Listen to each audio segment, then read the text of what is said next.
Greetings and welcome back to Switched to Linux for another Friday Night News.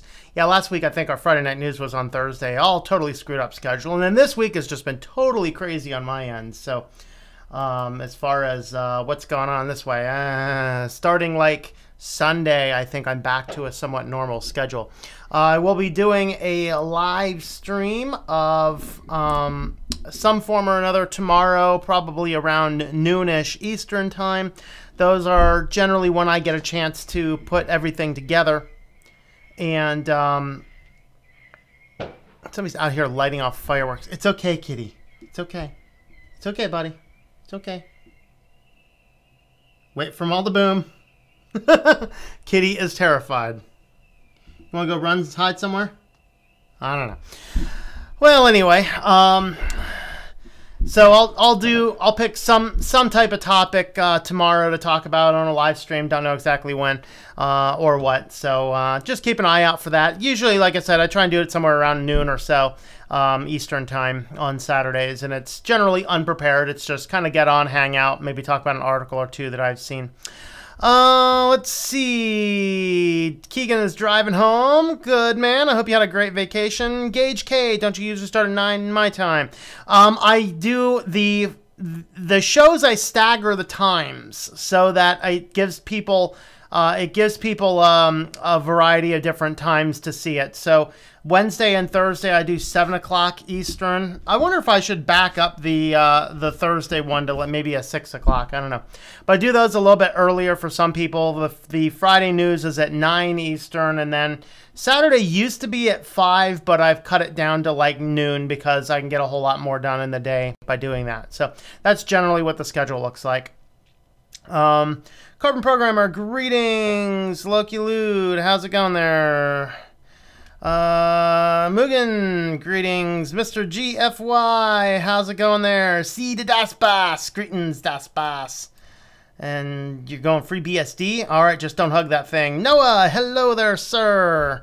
Present arms. Presented. Alright.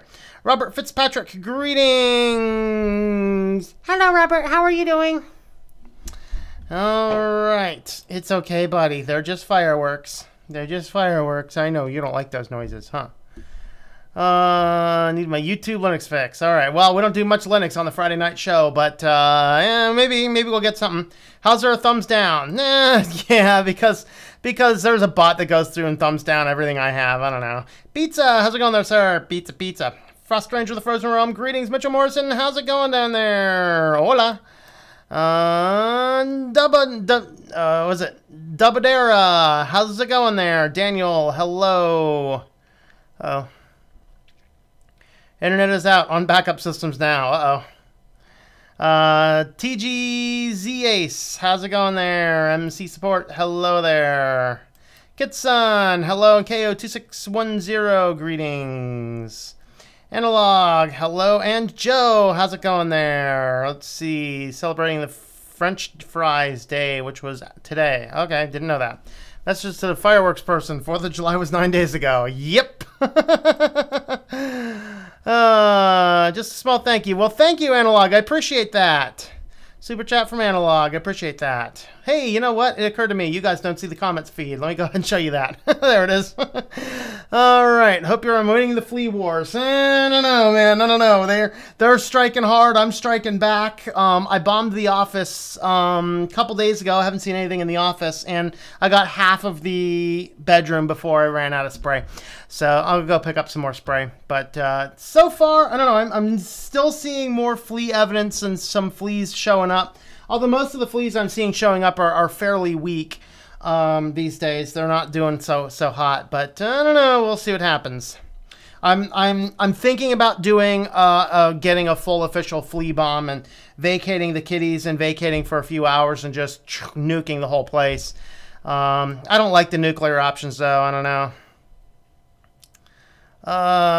Someone donate $10 to pizza. All right, we'll think about it. All right, Budgie works good on Mint too. Yes, that is very good. All right, well, as far as our topics today, I actually have a lot more news articles than I usually have. There were just so many good ones that I was just like, you know what? we haven't done a good long news program. I'm just going to go today until we run out of stuff and run out of things to talk about. And if we have a 2 or 3 hour show, we have a 2 or 3 hour show. So my apologies to Toss if he jumps on at 10 and everyone's still over here. I don't know what's going to go on. But as far as our topics today, we have business, we have privacy, we have security, and I found one that I just thought was hilarious. Up there and from Washington area, so you guys, are the fleas inside the keyboard? Probably. The keyboard doesn't really work well. The fleas are on this dude right here. This is the culprit right here. This one here is the culprit, right? You are the culprit. The funny thing is, though, I don't know where they came from because the cats never go outside, so I don't know.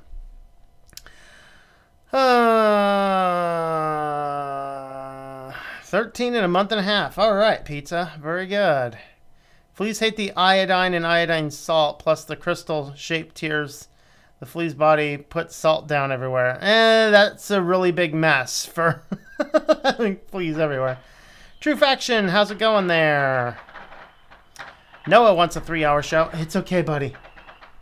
It's okay. He is terrified. He does not like fireworks. You want to go run and hide somewhere? Here, buddy. Go run and hide somewhere. He's going to go run and hide somewhere. He's just saying, I'm done with this. I'm done with it, man. Oh, boy. Oh, boy. All right. So we're going to go ahead and I think we're going to start off. I need to readjust my OBS screen over here so that I can see the news articles coming up and see OBS simultaneously. There we are. That works. All right. So we're going to go ahead and start on with the business news. So let me make sure I remember to hit my start record button, and then we're going to rerun the intro, and we will come from there. Any more? Maybe I should close the window for a little bit. I'm going to close the window for the first round of news.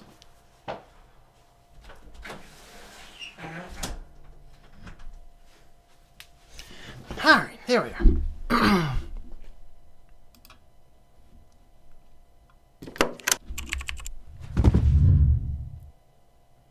Welcome back to Switch to Linux. It's Friday, and it's time for another Friday Night News. And we're going to start off with the business and corporatocracy news under the basic topic of do not pause this video. Someone might sue you. We'll get to that video, or that article here shortly. Let's go ahead and start in by having a look. First, AT&T wants to overhaul HBO. It's not profitable enough. So HBO's general strategy has generally been to have a few high-content programs.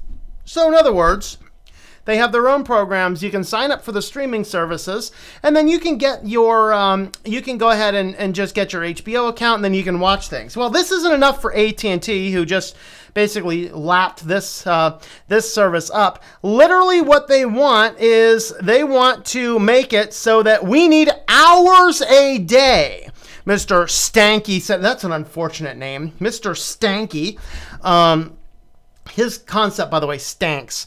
Referring to the time viewers spend watching HBO programs. Quote, it's not hours a week. It's not hours a month. We need hours a day. You're competing with devices that sit in people's hands and capture their attention every 15 minutes. Continuing the theme, he added, I want more hours of engagement. Why are more hours of engagement important? Because you get more data and information about a customer that then allows you to do more things like monetize through alternative models of advertising as well as subscriptions, which I think is very important to play in tomorrow's world. Well, there's everything I just talked about in one nicely bundled package.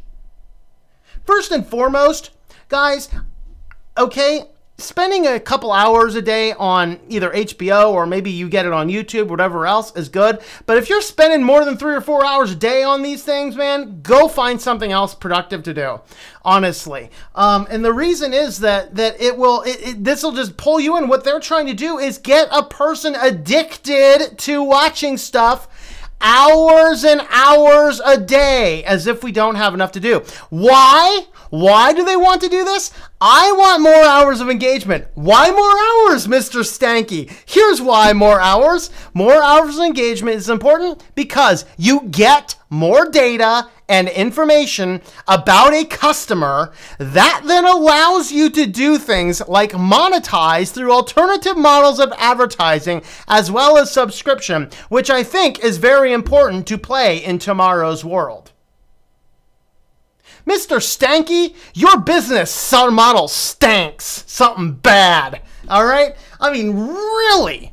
I mean, let's just let HBO do its thing. It's found its niche. It's fine. Oh, it's not profitable enough. I didn't pull the numbers. I don't know. Okay, HBO made nearly... Oh, Lord. It's in the article. They made $6 billion in profit over 3 years. That is $2 billion a year. This isn't profitable enough. We need to completely addict people to this crap so then we can sell them anything and everything no matter what. Holy Lord. 40 million subscribers in the US, 142 million worldwide, but Stanky, Mr. Stankmeister, said the AT&T intends to make HBO a much more common product. Pick my favorite finger, Mr. Stanky from HBO. I mean, really, this is where total capitalistic, pure immorality, corporatocracy, and oligarchy leads us. Which, by the way, this is not capitalism. Capitalism requires morality. If you check the original information about it from Adam Smith. Is it Adam Smith? Yeah, I don't know. I'm getting my authors all mixed up right now. All right. Capitalism requires morality. This is not capitalism because capitalism never puts profit above people. This is just flat out corporatocracy where people, they are just wanting to milk everything. Everything they can do. They want every ounce of your time. They want every ounce of your money. They want everything. They see you. They see a dollar sign. And you should stop doing business with this crap. You got HBO? I'd cut that thing off. Tell them, screw you, Mr. Stanky. That's what your model is. All right? Because this is so bad. It's bad for the world. It's bad for the public. It's just not good. All right? What they're doing here. That's just crazy. All right. So this is kind of our feature article here. So what happens is there was a guy, and I forget exactly which country he was in, but he has a website that he offers completely for free that basically you go there, you can grab videos, audio files to help you learn a variety of languages. And he doesn't charge for it. It's just a site. He accepts donations, and some people will donate money to him so he can, pay for the server space and pay for the bandwidth and basically make all this stuff work. So a patent number, Houghton and Stroughton contends that the language transfer infringes on U.S. patent number 6,565,356 titled Language Teaching Systems. Basically what this patent says is somebody had attempted to patent playing a video and then hitting the pause button so you can comprehend it or maybe work out exercises. And I'm sure Carbon can probably speak to this. As somebody studying languages, you might listen to something and go, I'd like to pause right there for a second and write something down, maybe respond, maybe record a passage, and then resume to see if you're right. Very good exercise. Well, apparently this company tried to patent hitting pause on a video. And so they have sued this guy for patent infringement. Fortunately, the EFF and their lawyers jumped in and was like, you have got to be redonkulously crazy. And so really, it's just a case where I think that finally, once the EFF got involved, I think that the company realized this was probably not a battle they were going to win. And I think that they kind of dropped it. But for crying out loud, I mean, this guy is just trying to help people for free learn a foreign language. And he gets sued over a patent where if you play something until you need to pause to comprehend it, you hit the pause button and then you write something down on a piece of paper. Welcome to our world. That is right. All right, so next, of course, this is a fun one here, and I have a very hard time explaining what in the world's going on here. And let me attempt to do this, and maybe the article makes sense. ISPs have a First Amendment right to block websites.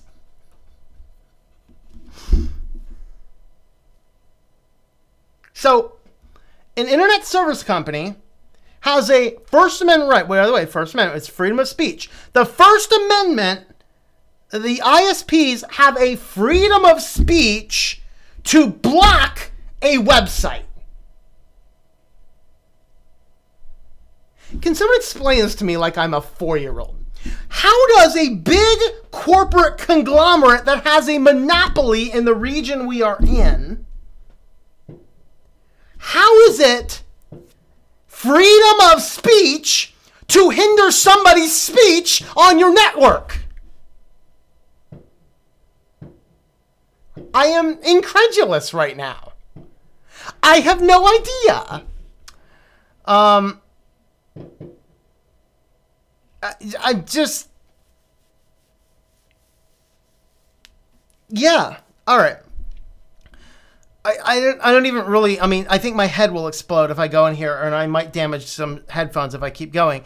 But basically, this, of course, conversation comes from this Brett Kavanaugh guy that is being promoted up as a new Supreme Court nominee. Yeah, I'm still trying to wrap my head around this. I can't even comprehend this. But yeah, the judge, like cable TV, ISPs decide which websites to transmit. So how does blocking somebody's free speech and expression on the internet constitute your free speech? It's not even in the realm of sin. The only place you could possibly make a free speech argument is, why are you blocking a website from speaking? That's the only way you can possibly turn this around. In which, by the way, if you want a fascinating study in case law, look at when and how companies got this quote-unquote accessible to the free speech. Because here's the thing. A corporation should not have any constitutional rights at all. Because there's no individual to hold up the responsibilities that come with the Constitution.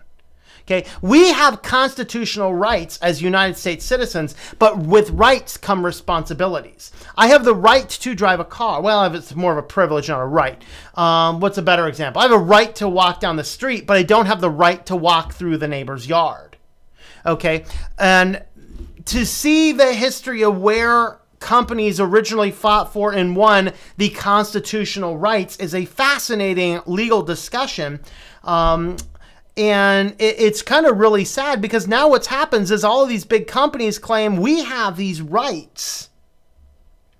But their rights, their expression of rights, tramples the citizens' rights. And this is just where we are. This is so much corruption. We should just blank slate it all away. Close every ISP, close them all down, seize all their assets, all their yachts, all their private planes, distribute it to the individual people that want to do startup ISPs, and let's start over, people, because where we're going isn't right. But this is the Supreme Court guy that Trump wants to nominate. I don't know. Let's see if I can find a quote from him. Internet service providers may not necessarily generate as much of their own content, but they may decide which content they will transmit, just as cable operators decide what content they transmit, Kavanaugh wrote. Deciding whether and how to transmit ESPN and deciding whether and how to transmit ESPN.com are not meaningfully different for First Amendment purposes. Well, the problem here, of course, is ESPN has the First Amendment right to speak. Now you're blocking their hindrance of free speech in society. And by the way, I hate sports, so I don't really care if they talk or not. I don't have a skin in the game. Oh, but at the same time, I'm fully submit, especially since we have monopolies. I can't choose an internet service provider. I can't. Are you listening, Congress? I can't I can't choose my internet service provider. I have exactly one choice, and I'm in the 4th largest city in my state. That is called a monopoly. Get off your rear ends, get into office, and do something about it. For crying out loud. Really? Well, before my blood pressure shoots off. Oh, never mind. My blood pressure's just going to go. Just a headphone warning now. Headphone warning. I'm going to put a big old headphone warning at the beginning of this one. Sprint now has their unlimited plan, which just split out. Sprint says, our unlimited plans got even better. New unlimited plans. So now they have 2 unlimited plans. That's right. They have unlimited. What are the exact names? Oh, they have 4. Oh, Lord. Unlimited Plus, Unlimited Basic, Unlimited Military, and Unlimited 55 Plus. So, of course, for the general population, we have 2 unlimiteds. All right. So the unlimited plans are very limited in their data. They all come with all these wonderful free Hulu subscriptions. It's like, you know what? If I got a plan, I'd be like, I do not authorize you to give any of my data to Hulu. I don't want an account with Hulu. I don't want them having my data. Where's the option for that? And so Unlimited Basic is, $32 a month per line. Number 8. What is number 8 in the fine print at the bottom? Okay. Number 8. Oh, $60? Is it $35 or is it $60? Okay. It's $35 or maybe it's $60 for one line, $40 a month for line 2, $20 a month for line 3, with autopay. So basically though, this streaming service, their basic, unlimited basic, they have 500 megabytes of mobile hotspot. Oh, you can only stream in SD quality. Oh, TV you love with Hulu, like I care. So their unlimited plan is not very unlimited, is it? And of course they have their Unlimited Plus, which gives you 15 gigabytes of LT. So that's not exactly unlimited, is it? 15 gigabytes is a limit. When can we sue these morons for false advertising? Really? That's not unlimited.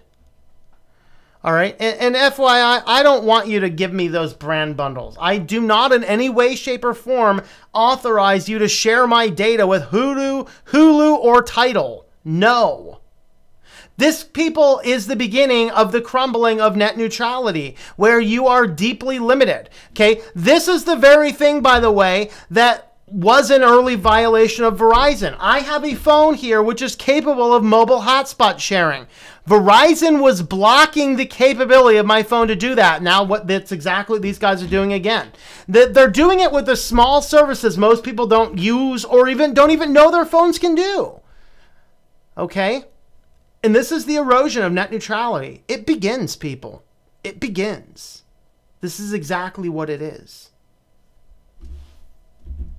Welcome to the brave new world. Well, if you want your blood to boil anymore, particularly if you like to fly, TSA agents are now immune from flyer abuse lawsuits, court rules. This basically means you're going to go through the lines and literally be totally, completely groped by the TSA agent, and he has total immunity. Well, I think he's got something up there. What's that? Whoa, wrong animal, buddy. No, I am not happy to see you, Mr. TSA agent. But basically, this a ruling came down. So there's kind of a ruling. It's kind of the same ruling that if a police officer, beats you up while you're already in handcuffs, that I mean, of course, if you so much as push a police officer, that's an automatic felony.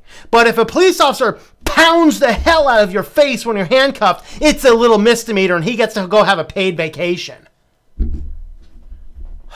Lordy.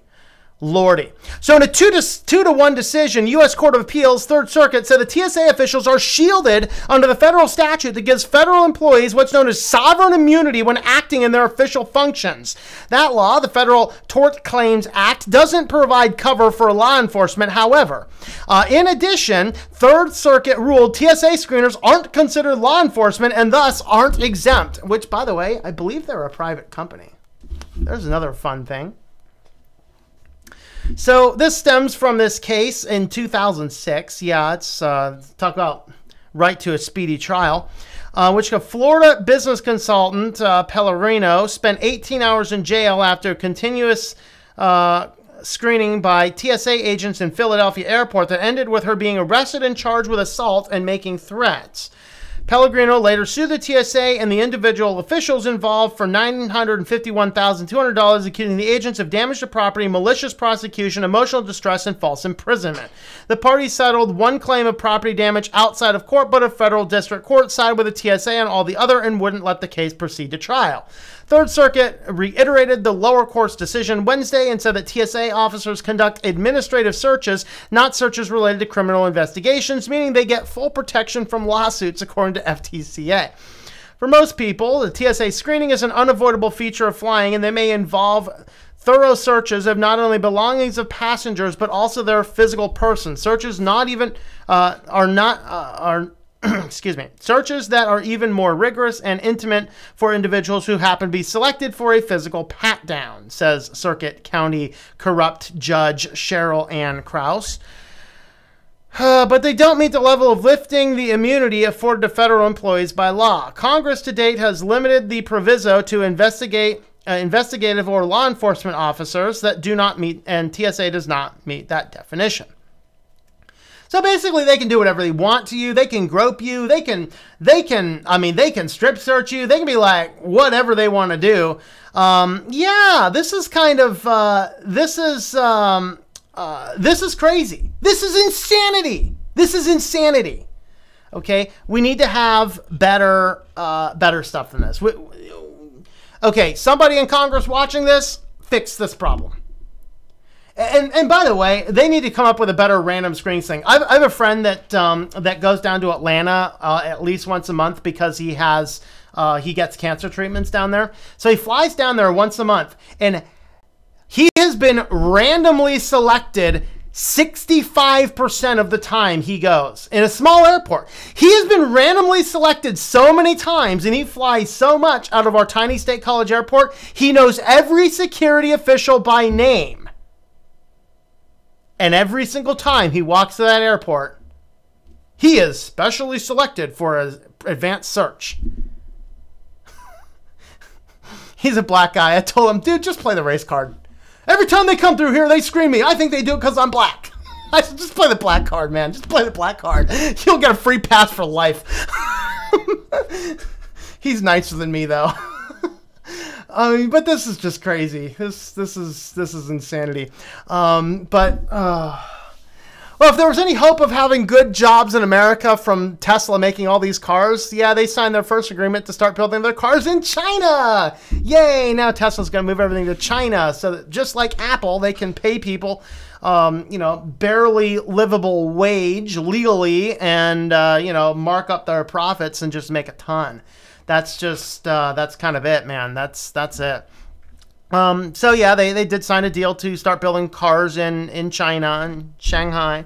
So yay, more American jobs outsourced overseas. You better believe when they see that they can do this a little bit cheaper over there, it's a lot cheaper over there, you'll start to see the American factories closing down. In fact, isn't it kind of funny how many people were actually already laid off? And this is probably good news. It could be under privacy news. Who knows? But Uber is going to begin actively monitoring U.S. driver background checks continuously. So in other words, basically, if you are a driver for Uber, they're going to have an account out on you, and any traffic ticket, any arrest, anything that's weird, any lapse of insurance, anything about you, they just constantly have this feed out. This is so exciting. So that is kind of fun, though. So this is kind of good in that I'm guessing that this is probably going to make Uber quite a bit safer for sure. But don't forget, every time you call an Uber, a little kitty gets clubbed. So, friends don't let friends call Uber. But, it's... they're making positive strides. I get that. I do, if I understand this correctly. There's a guy watching YouTube every now and again, and apparently he's involved in this new Lyft program that's kind of like a recruiter position where they actually give him free Ubers through Lyft. And the idea is he's supposed to convince Lyft drivers to go drive for Uber. So yeah, both companies are a little bit unscrupulous. So, well, I think that's all I have for... the business news. What are your thoughts and comments on all these news articles? Let me know in the comments below. This is just crazy.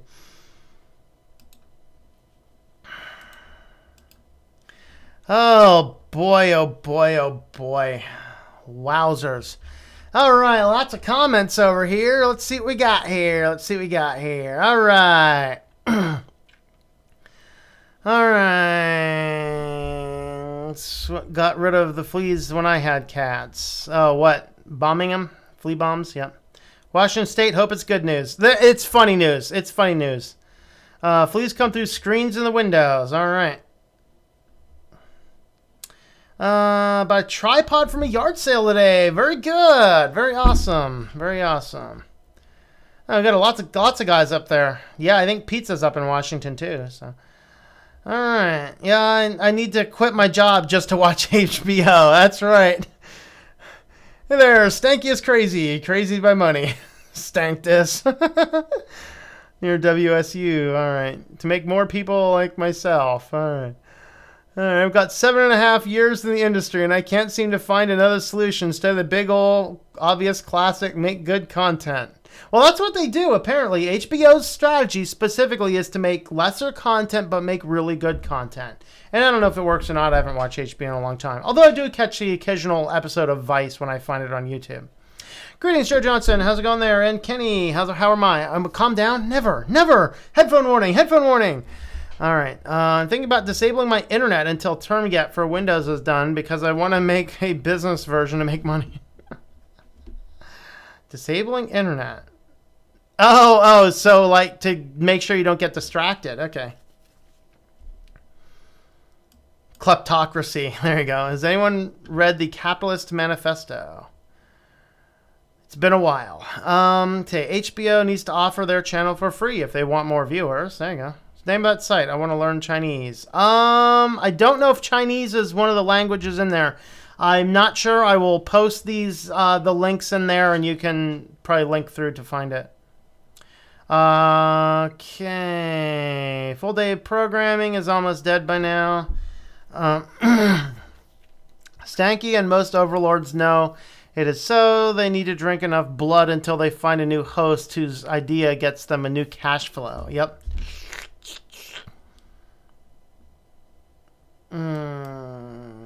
We, the corporations. That's right. It's your copy of Tails OS for today. I like when he goes to AJ mode. I know. I am. Oh man, I need to just sit down and put the fire animation in. I never think of it until 10 minutes before the show, and that's not enough time. Yeah, it has nothing to do with Trump though. I mean, it's Trump's bad in his own ways. Clinton would have been bad in her own ways. We're too far down this rabbit hole. Trey Gowdy of YouTube. Who's Trey Gowdy? I don't know who that is. Corporations are now legal persons. Go figure. Well, not really. I mean, they're almost legal persons. They are legal persons that can't be held liable for their crimes. That's the problem. With rights come responsibilities. They have all of the rights, but they don't have any of the responsibilities. When they legitimately break a law and wreck, and when a corporation breaks the law, they don't just hurt a person. They hurt thousands of people at a time with breaking a law. All they do is the same thing Cambridge Analytica did. Claim bankruptcy, move the assets over, start all the things up, start your own new company, all the same people, all the same everything, same exact business model, same floor of the building. Different company. No one's held accountable. We're going to learn here at the end of this next section exactly what they got for that, but, well, what Facebook got for that. But, yeah, it's kind of telling. But, yeah, it's crazy. Calm down. Never. I shall not calm down. There is a lot that can be said for righteous anger. Sorry, Mr. GFY. Sorry, Noah. Sorry for everyone who's wearing headphones. Not sure if the privacy one's going to get us hot or not. I'm not sure. I'll say one more time. You get what you ask for. Hillary has nothing to do with this. She did not win. Well, I mean, they're both problematic. They're both, I mean, I don't know which one would be worse. I don't know. I don't want to get political in the middle of all this, but, you know, This was a wheel that was turning for a while, and Tillery wouldn't have been able to stop it either. Use a compressor or make your subscribers. Sorry, man. There's only one ISP by me. Yep. Spirit. Okay. Greetings, Walker. How's it going there?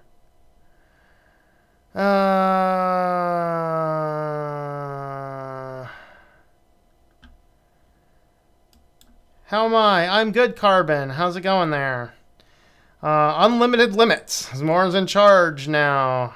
Okay. Sprint is owned by T-Mobile now. TSA has frisky feelers. Yep, bad storms coming through. Have to go. Oh, see ya, Joe. That must mean I'll probably get it then tomorrow, I bet. They'd be sued in the UK for advertising like that. False advertising is frowned upon here. That's why now when ISPs claims up to speeds to get away with it, not supplying true advertising speeds. TSA, slap that note in the airport. It's just wrong. Hands on your private person is assault, and that's a crime. Yep. Hey, I am being family friendly. Here I'm fine. In the kitchen at 50% volume.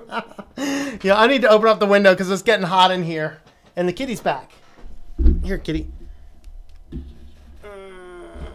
I'll be right back.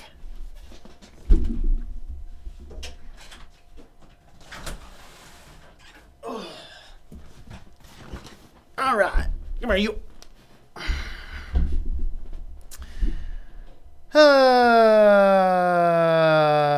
85% of Americans are authoritarian control freaks. It's probably true. Don't you guys let your blood boil sometimes? All right. What they can't own directly, they want to control. Calm down. Getting like that, it's not good for your health. No, I'm fine. Trust me. The mixer was on and have this channel compressed, and yes, this is family friendly. You're friendly just if Tom isn't mad enough. Yeah. TSA, a bunch of sex offenders. Yeah. Apple cider vinegar will lower blood pressure some. Nah, my blood pressure is just fine. You don't get it, Tom. What don't I get? Don't Teslas run people over? No, that was Ubers.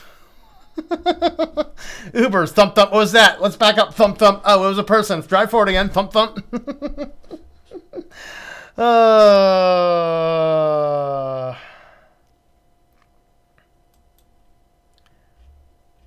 When wages go up in China, they will head to India next.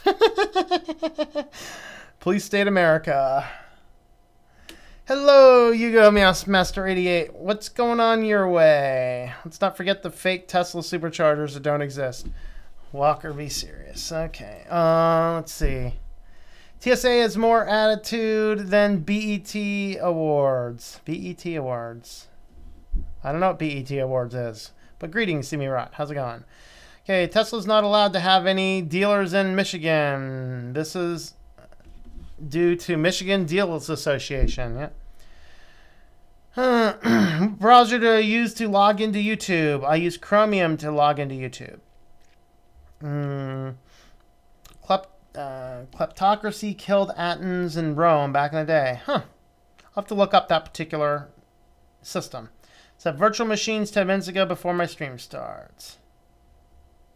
Oh, rep in South Carolina? You know what? When I become 18, I'm going to start an ISP that doesn't do this. Yeah, good luck though, Pizza, because Google wanted to get in the ISP market and there's too much red tape. That's the definitive sign that we are not in a capitalist society. Yeah, see all this corporatocracy nonsense, I lose some faith. Unlimited data equals send us all your data without limits. That's right. It is unlimited collection of your data. That's what this plan is, man.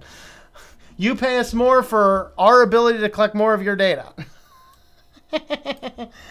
Well, don't have faith in the country anyway, man. The country is just the country. All right, we're going to move on over to privacy news. There may or may not be headphone warning in this one. I don't know if I don't know if I see anything here that's super headphone warning. But anyway, we're moving on to privacy now, so good chance.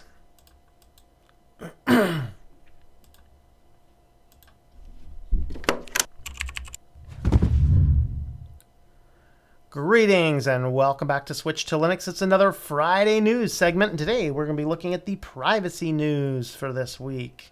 So, of course, we all know about smart televisions, but the thing is, finally, Congress is at least asking questions. Not that it ever really gets anywhere. I mean, they asked a lot of questions of Mark Zuckerberg, and that didn't get anyway. But this article came out in the New York Times looking at how smart TVs in millions of U.S. homes track more than what's on tonight. This is interesting.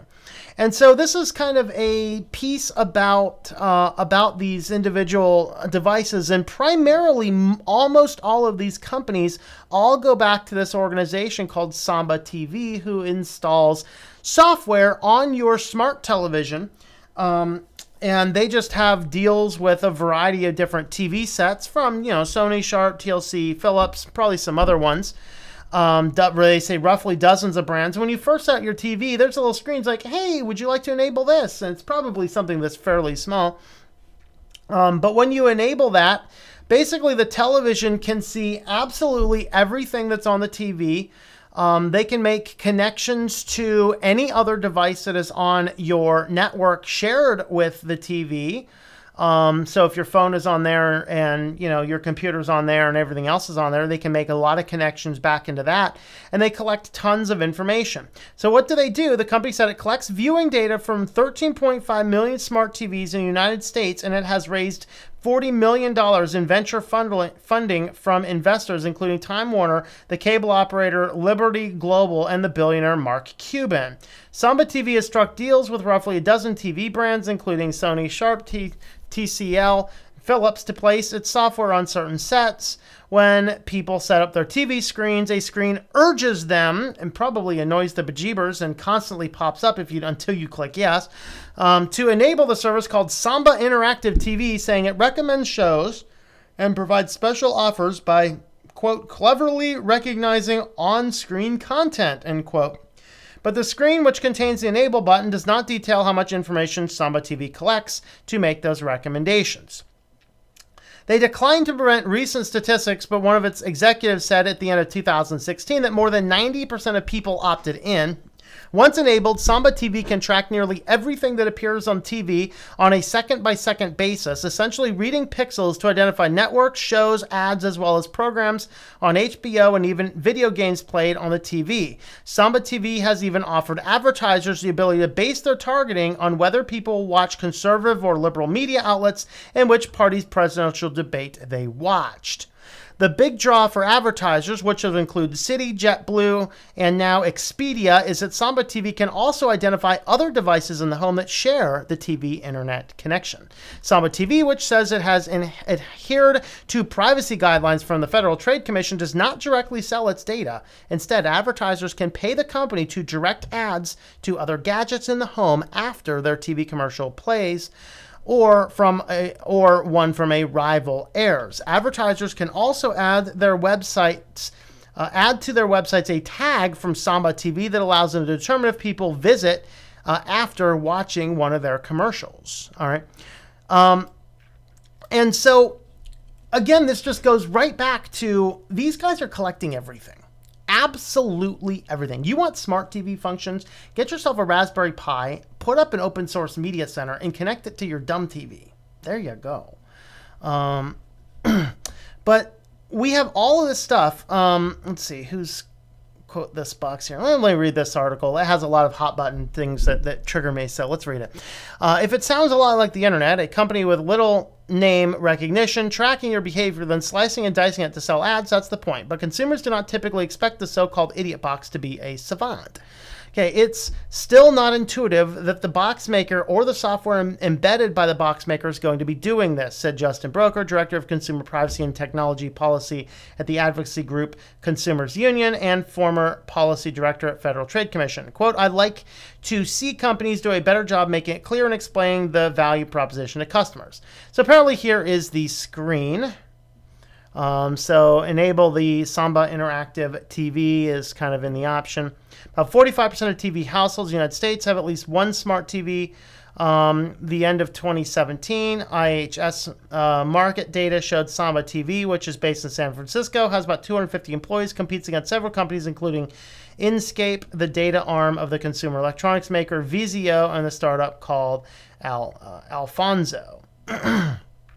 So basically, this is one of several different companies that we've never heard anything about that are just out there collecting all of this data.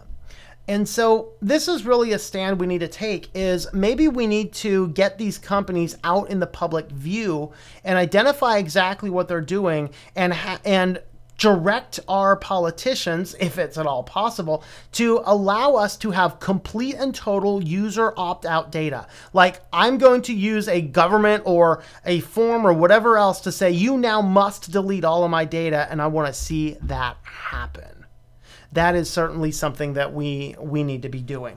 So if you happen to have a smart TV, look for the ability to turn this crap off if you've turned it on. If you are looking for a TV, I would encourage you to find a dumb TV. Don't rely on these things. If you want this type of functionality, be a little bit safer. Like I said, the Kodi box is good. Of course, you can't necessarily do Netflix or Hulu or things on those.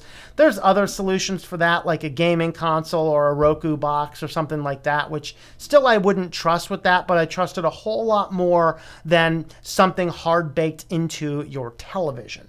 So be careful with that kind of stuff. Of course, here is the letter that that was sent to the FTC from a couple of senators, Markey and Blumenthal. So they wrote this letter basically to urge the FTC to investigate this. So of course, you know, if the FTC follows business as usual, they're going to investigate this. In about 8 years, about, you know, every consumer in the country who's had a smart TV in the last 3 years from the time they complete that will probably receive $5 and a whatever. But you know, that's how it works, because that's how, you know, it's just a win-win for companies. But anyway, it sounds kind of scary when Senate calls you up, but really their power is they're neutered goats. They think they're doing things, but they can't accomplish much. But you can read that letter. I'll go ahead and link that in there. Oh, which one's this article? I don't remember this one. Oh, yeah. The Energy and Commerce Committee sent letters to Apple CEO and the Alphabet CEO, Cook and Page. It sounds like I want to turn the page in my cookbook. I don't know. To probe the company's representations of third-party access to consumer data. Guys, at what point in time are we just going to say, all right, listen, no company may collect data without a very extensive written opt-in? That would solve a lot of the problems. Unfortunately, that's counter to where our culture and country is going right now with all of this stuff. So kind of sad, and that's really what we need to see happening, but it's not happening. But anyway, basically they sent some letters out. There's some suggestions made to both CEOs. Recent reports have also suggested smartphone devices can, and in some instances, do collect non-triggered audio data from users' conversations near a smartphone in order to trigger phrase such as "Okay Google" or "Hey Siri." It has also been suggested that third-party applications have access to this non-triggered data without disclosures in users. So basically asking information about that. To Mr. Cook, they write, in wake of the privacy scandals that surfaced earlier this year, you made several comments to the press around Apple's belief about privacy, including, quote, "We've never believed these detailed profiles of people that have incredibly deep personal information that have patched together from several sources should exist. However, users have consistently had access to apps through the App Store that have highlighted as contradictory Apple's values, including Google and Facebook apps. Only a few weeks ago, Apple announced changes to its App Store rules that were characterized as attempted to limit how much data third-party app developers can collect from Apple devices. These statements and actions raise questions about how Apple device users data is protected and when it is shared and compiled. And I will also remind you the article, I think I covered it last week, where Facebook and Apple, I mean, they were completely in bed together regarding the amount of data shared between the two services. Facebook and, you know, about every big company that was out there. To Mr. Page of Alphabet/Google, June 2017, Google announced changes to Gmail that would halt scanning of content's user emails to personalize advertisements to, quote, keep privacy and security paramount, end quote.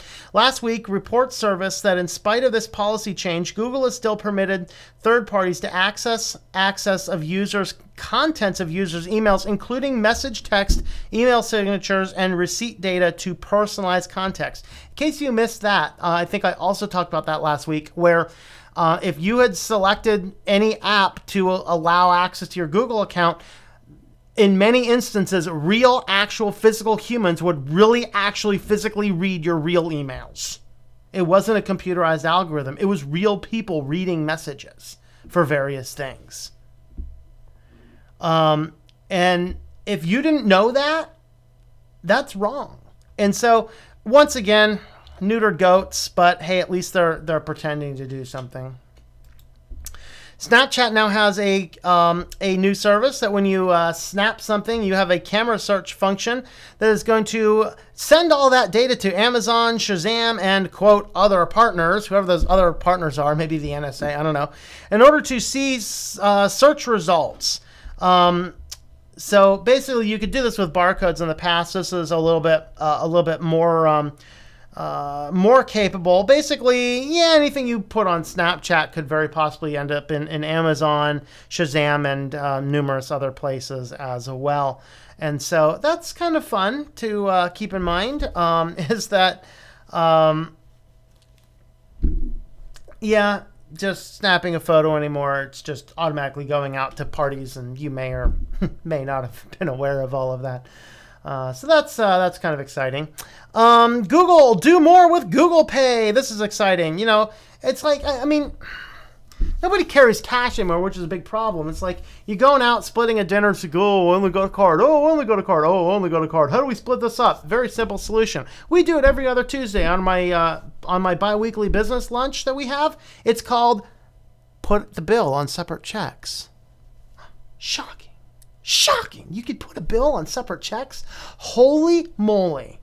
All right. But the idea here is that, oh, you can use your cell phone now and you can transfer money back and forth with Google Pay and all this kind of stuff. Now, the thing is that with this is it can now also support your concert tickets and your boarding passes. So whatever your tickets, tickets for concerts, boarding passes for planes, you can scan all that stuff right there on your phone. So now Google knows the music you're going to listen to live. They know what planes you're flying in and out of.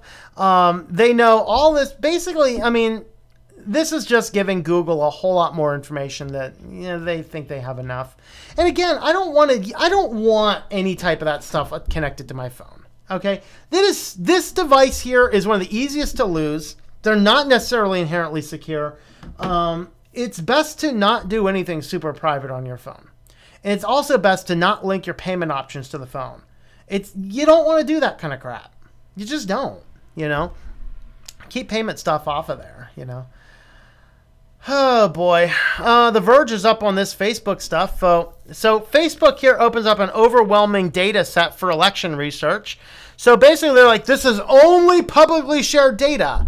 Yeah, once again, it was either last week or the week before. Remember when Facebook accidentally released publicly a whole lot of data from 9 million users that was supposed to be private? All that's public record, and yeah, that would be leaked in this for sure. Any future bugs. So basically, Facebook's taking all of this information and releasing it so that political parties and other potentially nefarious people can study it in depth and know all of the deep ins and outs of every little crazy nook and cranny thing that we are doing. That is nutsoid. So yeah, they have opened up this, and they said an overwhelming data set. Yeah, basically because it contains data on, you know, every bit of data on about every bit of person out there, because Facebook keeps opening more and more and more stuff up as public, and you don't even know it. And that's why you should delete your Facebook account.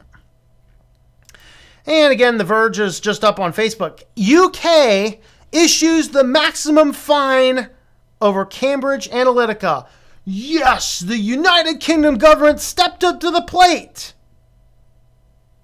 $664,000 fine. Okay, here's another reason we need to do away with big corporations. Because Facebook, okay, ready? Go. Go. Go. Go. Between every one of those goes, they just made $600,000, okay? This is like me walking down the street and finding a penny and getting fined for stopping in the aisle. Let's give them a golf clap for fining Facebook the maximum amount. This is a mega corporation. This is the problem with mega corporations. They have this big fine and they're like, this is massive, this is huge, this is problematic.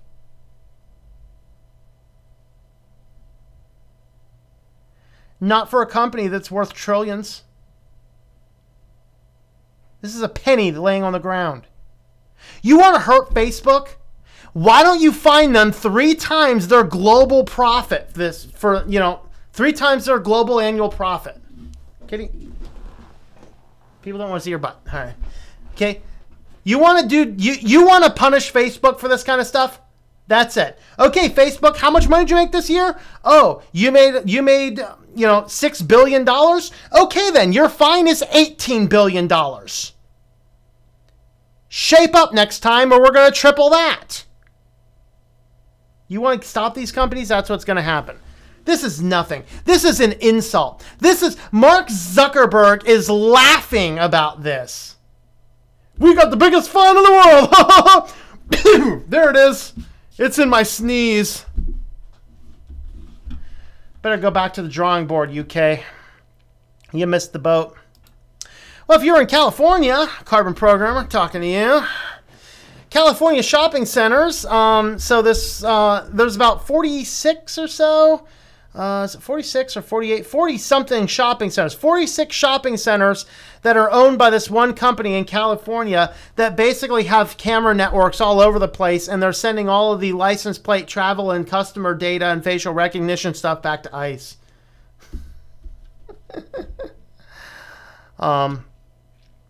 Okay, so the Irvine company disclosed the 3 shopping centers are Irvine, Spectrum, Fashion Island, and the Marketplace. Local police departments are Irvine, Newport Beach, and Tustin police departments. So Irvine company is a customer of Vigilant Solutions. Vigilant employees are ALPR Technology and our 3 Orange County regional shopping centers. Vigilant is required by contract to have assured us that ALPR data collected these locations is only shared with local police departments. So apparently there's 3 that only shares it locally. EFF urges Irvine to release the names of the 3 regional shopping centers that are under surveillance. So apparently maybe it's only 3 of them, but still this is kind of a big deal that this company owns shopping centers that are basically collecting a lot of data and handing it over to government. So they contacted them with a series of questions about the surveillance program, including which malls deploy these. So they did give the names and locations. So in December 2017, ICE signed a contract with Vigilant Solutions to access license plate reader database. The data from the Irvine company malls directly feeds into Vigilant Solutions database system according to the policy.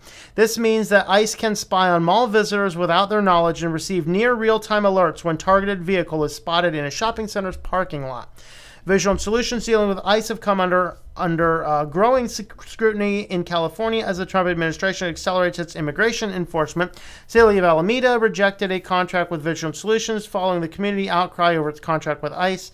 City of San Pablo put an expansion of its surveillance network on hold due to the same concerns. But ICE isn't the only agency accessing ALPR data. Vigilant Solutions shares data with as many as 1,000 law enforcement agencies nationwide. Through its sister company, Digital Recognition Network, Vigilant Solutions also tells ALPR data to financial lenders, insurance companies, and debt collectors. Yay!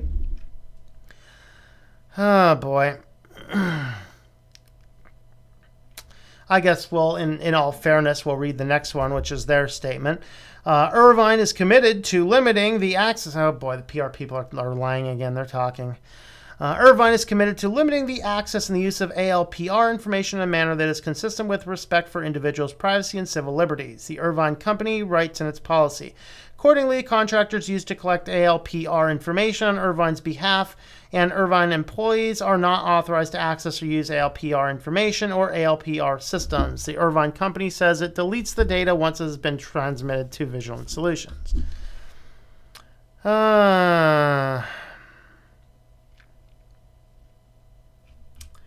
That's exciting.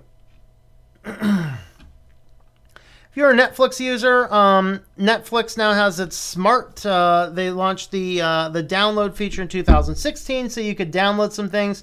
Now they're introducing smart downloads. So when you finish watching a program on Netflix, it's going to delete that program. It's going to automatically download the next program of that series. All the more to follow AT&T's model there and get you just more on there. This is okay if you're using the system right. You know, I mean, I can understand this. It's kind of neat. And really, they made it so it does the auto delete stuff so that you're not using up too many things. And apparently, you can only have a certain number of episodes from Netflix downloaded at any given time. So it helps you do that. Basically, automates it. It does not do it over mobile data. It will only do it under a hotspot, and you can disable the feature as well. So for me, that's kind of the reason I include it is, yeah, Netflix knows too much about us. You know, maybe we should be a little bit more cautious with it. Maybe not put it on the smartphone. So that's just kind of my thought. What are your thoughts on all these news articles? Let me know in the comments down below.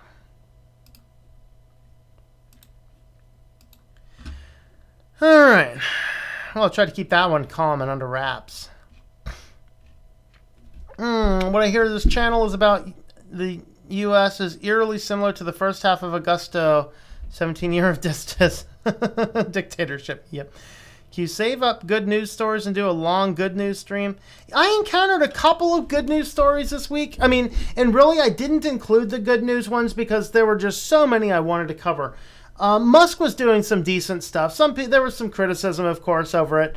But one of the things that he did is he offered anybody in Flint, Michigan, whose water tests indicated that they were above what they should have been for, you know, various poisons, that Musk himself would fund getting a better water filtration service. Some people said that that was kind of stupid because the government already does that. But hey, if a billionaire would like to get involved in that cause and save the government some money, that's a win. That's a win. It really is.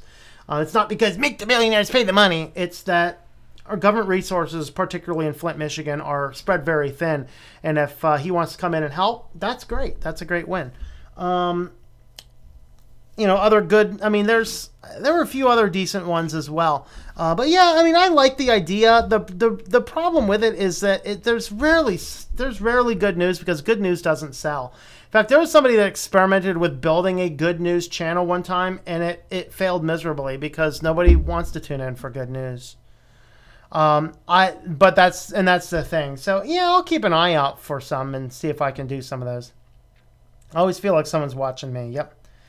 Latest is Lear coming out with a smart automotive seat. Wow, smart seats. TV glitch. It starts forcing you to watch ads and won't let you change the channel or turn it off. Yeah, that's not a glitch, it's a feature. Most good news will come from small media groups. Big guys don't sell positive. It's not a drug test. Yeah. You paused. Uh-oh. So your TV is really watching you. Yep, just like the telly screen in 1984. I use micro USB to HDMI to an old Android. There you go. If your TV has IoT capability, it is watching you. I agree. People are such sheep to think their smart products are so awesome. And that's the problem, is they make them so easy and so convenient. But easy and convenience is it's a bad way. It's a bad way down the line. Tom said society might be divided into people who care about privacy and those who just want products. Yep. I don't think back screen images are patented. How good are European protections now? Been wondering if it's wise to avoid US-based tech companies and use services and software based in Europe. I don't know. really, and the problem is, Fear Smasher, is company, like pretty much all the products are made in China or whatever else by now anyway. So what happens is there is a US model and there is a European model, and they're going to follow whatever suits their benefits the most. So here in the US, where there are virtually no privacy rules from a company, they get away with a whole lot more than they get away with in Europe, even though they could be releasing nearly the exact same products, but they know that's illegal in Europe, so they just stop that from happening in Europe. So it just kind of depends on where you're at, or can you get the European versions of things is better to look for. If Google wants more people on Android, remove G apps on iOS. Europe is at no point any better, they claim to be, but probably still secretly do the same. Yeah, pretty much. Unscrupulous, yes. Okay.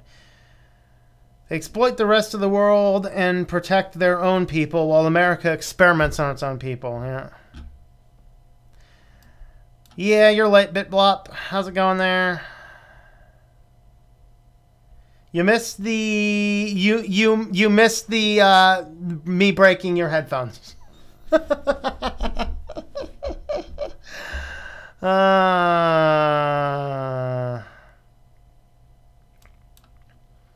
TV wants to know the viewers' politics. What follows is a bombardment of political ads for the blue or red corporations.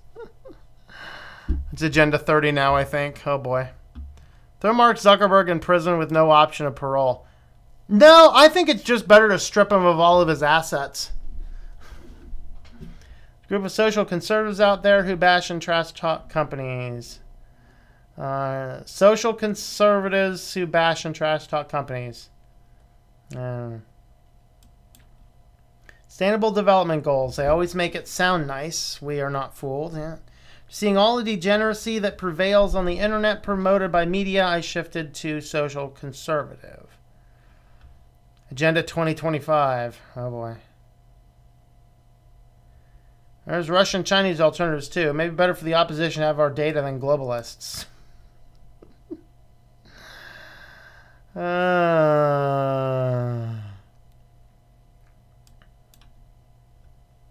Republicans are not really conservative. You know what I should do on the Christian channel sometime is detail how Republican and Christianity got tied together, because, man, was it ungodly. Nothing to do with God, that's for sure. God ain't no Republican. He ain't no Democrat either. Right, Kitty? Right? Yeah? Yeah? Yeah, you can have your seat back. I think I'm done yelling in the microphone for a little bit. I'm sick and tired of the stupid ideology that shames winners and upholds losers. Yep. In high school, I see what's happening out there, and I loathe it. Yep. Russia's run by a mafia boss, and China are communists. Help me, Tom Cruise. Oh, boy. Help me, Tom Cruise. You're our only hope. Oh, Lord.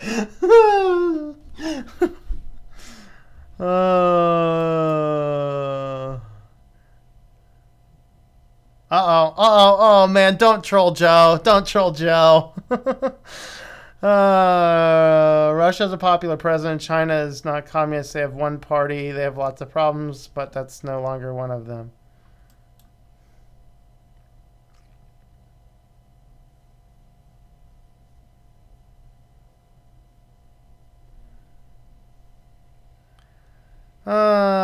Okay. Switch Linux, we need to take back our privacy and freedom from these corporate fat cats and put the companies in their place. Yeah.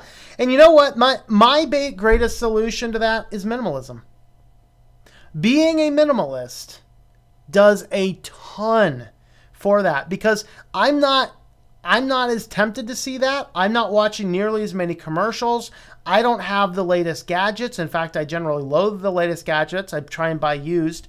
And that's really the thing that you want to do, is converting your life into minimalism. You're on a completely different wavelength as they are in. You're not going to be as caught up by it.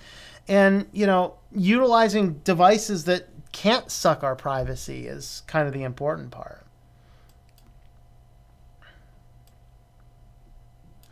All right, let's see. Our next section is on security.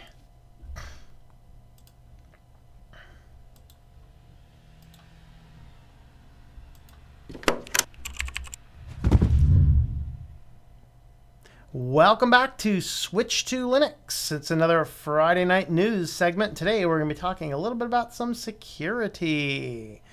Well, anybody uses TimeHop? I've never heard of TimeHop, but apparently it's some app that's fairly big. They experienced a network intrusion. Great. Euphemisms and hacking now. How about they experienced a hack? Let's not sugarcoat this, shall we? And that led to a breach of some of your data. Yeah, it led to a breach of every bit of your data that wasn't your social media posts. And these guys have demonstrated that they are incompetent with security. Let's read their press release, shall we? All right, so we'd like to unequivocally apologize to... Oh boy, there go the PR people. They're talking again. We'd like to unequivocally apologize to our users for this incident. We are committed to transparency about the incident, and the document is part of our providing our users and partners with information they need to understand what happened, what we did and how we did it, and what we're working on to ensure it never happens again. All right, so here's kind of the outline. They have a full timeline here. Let me open that up in case this is missing some of those key parts. Okay, so some data was breached. Names, email addresses, dates of birth, genders of users, country codes, some phone numbers. We previously reported email addresses, phone numbers, and names. This affects 21 million users. No private or direct messages, financial data, or social media, photo content, or TimeHop data, including streaks, were affected. Okay, so there's some that was not affected. None of your memories were accessed. Dude, you shared it on social media. That's the least of my concerns. All right, literally. All right, these new types of data are not part of a second breach. The incident announced as what we had suffered to date. The new information result of closer examine of forensics and logs. So here is here is their information type of personal data: phone number, email, name, email, phone number, date of birth, 3.3 million records, and 174 number of GDPR records. Great. Name, email, phone, name, email address, date of birth, name and email address, name, phone number, total name, email address, total, gender designation, total. Oh man, they know for sparkly unicorns. Oh Lord. All right. So they identified the breach July 5th. Let's see if they have the whole timeline here. All right, let me see the timeline. Is the timeline listed? Okay. This is why I say they're incompetent. December 19th, an employee's credentials were used to log into the cloud environment. It was from the Netherlands. And what they did with that is they created a administrative username. Okay? So they did reconnaissance. All right, that's kind of what they did. So they log in here, they create their own. Okay, there was, since December until this was discovered in July, there was another administrative account created that nobody noticed, nobody said anything about, nobody did anything about. And it just kind of hung around there. And then for the next several months, people keep on logging in under this unknown random user administrative account and getting in and start looking at things. The legitimate employee legitimately created a users table in a database in preparation for migration, but is not popular with data. To be clear, this time users table contained no data. All right, so the unauthorized user logs in on 3/30 and does even more reconnaissance. The user table. How much you want to bet that this is actually that same employee who's gone rogue? Is it convenient that on the 27th, this new database table was created, and on the 30th, this unknown administrative account logged in? A couple days later, the employee legitimately migrated user data into the database, generating personally identifiable information and data that would become the target of upcoming attack. Until this date, 4/4/18, there was no personally identifiable information in the environment accessible by the attacker. While some may have existed in an ephemeral cache environment, access logs examined to date indicate the hacker never attempted to view the data in the cache. And then a month and a half or so later, the unauthorized user logs in again, does some final reconnaissance of the user database table. The attacker then discovers the user data, including personally identifiable information. 7.4, they get in there and begins to restore an existing snapshot of the database containing the data called reusers. Continually checks alarms and monitors while the restore is processing. Restoration of snapshot is taken around 30 minutes, and the unauthorized person spun down the restoration process. This sounds like a person who's an employee. My money is on the actual employee who's legitimate, also created a non-legitimate using a VPN or something.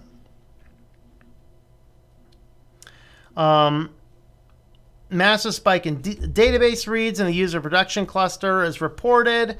Time hop engineer discovers that password has been changed. So then this is about the time when unauthorized user logs in using the API access key on the employee's account.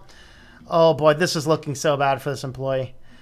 Because it's like AWS. You have to have the password logins and you have to have the API keys to access it. Actually, on AWS and EC2 Cloud, you don't use passwords for an EC2. You only have to have the security token. All right. So here is when they start to notify everybody about it. And so, yeah, that's kind of bad. So what are they doing about it? Really nothing. Yeah, all that kind of stuff's out there. So, yay. Phone number security. If you use a phone number for login, contrary to what I would ever tell you to do, then Time Hop would have your phone number. It is recommended that you take additional security precautions with your cellular provider to ensure your number cannot be ported. If AT&T, Verizon, or Sprint is your provider, this is accomplished by adding a PIN to your account. If you have T-Mobile as your provider, call 611 for your mobile device or 1-800-937-8997 and ask the customer care representative to assist you with limiting portability of your number. All right. Oh, boy. So, yeah, I don't know what Time Hop... I mean, it's just a silly little app that'll allow you to post things that you did a few years ago. All this for that. And 21 million people had accounts, at least. So this is kind of where our title comes from. Tech support scammers seem to know everything about Dell computers, and they've known this for about 2 years. So it's raised these questions. Has Dell had a data breach that either they're not telling anybody about, or that they don't even know about themselves? Because what's happening is, this isn't like you land on a web page, you get the annoying thing to call the scammer. It's not the scam where they'll call you basically phishing for information because they found a phone number somewhere. You know, where you know, Charles from Microsoft Technical Support will call you on the phone and insist that, you know, that they've identified a problem with your computer. This is the people call, they have full names, they have serial numbers, they have service tags of your computer, they have all sorts of information about these people, meaning it's a greater chance of it being a greater chance of it being a hack. So Dell is saying, you know, we don't know of any breach. So it kind of leads you to believe, I don't know, maybe not. So it's one of a couple of problems. One of those problems is it could be rogue companies with their third-party producers, which happens all the time. So the first book that I wrote, which is called Testing and Temptations, was published by Westbow Press. Whoa, my green screen went crazy. It's written by Westbow Press. Well, Westbow Press is a self-publishing division of Thomas Nelson and now, unfortunately, Zondervan, which is why I'm pulling it from that publisher and producing it under my own publishing name. But the self-publishing divisions under Westbow are actually another outsource from a conglomerate called Author Solutions. And Author Solutions does a whole lot of outsourcing for a ton of different publishing companies to Filipino work in the Philippines. Well, one of those rogue Philippine employees basically stole all of their user contacts and are constantly using it. About every 6 or so months, they're harvesting that database, and anybody that's ever worked with any company like these then what happened is they will have your information and they are fishing to get new publishers, or saying, port your book over to us and we'll do better. It's basically the same thing. So either they had a legitimate employee walk away stealing all the data, or they had a data breach. It's the only thing that explains what's going on over here with Dell. And after 2 years, it's still happening. So I have a lot of Dell computers. I've never had this happen. Why? Well, very simple. I don't register my computers when I buy them. And honestly, neither should you.